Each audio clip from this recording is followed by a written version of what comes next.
Now, there's an impasse between the National Identification Authority and the Ghana Revenue Authority. But guess what? It is importers and exporters who are bearing the brunt of this standoff, if you like, between the NIA and the GRA. The NIA insists that the GRA owes them about 300 million cedis in debt. And so they have taken them off their IVS system, the identity verification system. Now, if you do so, then importers who are, of course, we're all in this country where we've been clamoring for a national identification system that will link your Ghana card, your SNIT, your TIN, and what have you.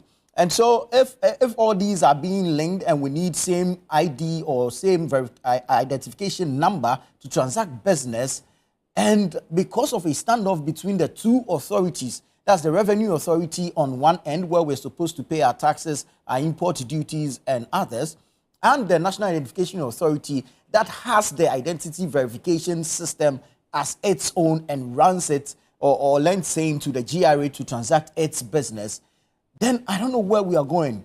What happened to interagency collaboration? What happened to interministerial or interagency collaboration? How is it that the two are unable to engage at the top to come to a decision where it will not be to the detriment of the importers and exporters? Because when you go to the ports, as of yesterday, there was so much confusion at the ports. Importers and exporters were unable to transact business because the system had been, well, the GRA had been taken off the IVS, that's the verification system, and so their ID numbers or their TINs were not being verified, and so payments couldn't be made. Now, imagine the loss that will be incurred. Listen, if the container is going to stay an extra day because of this system, you're going to pay ground charges, that's rent charges to the GPHA.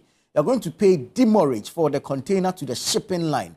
And if the goods are being waited upon by a customer, when you delay and the customer finds an alternative, you are at a loss.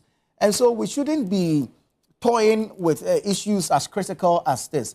We'd like to entreat the ministers for finance, the ministers for the interior to intervene in this matter.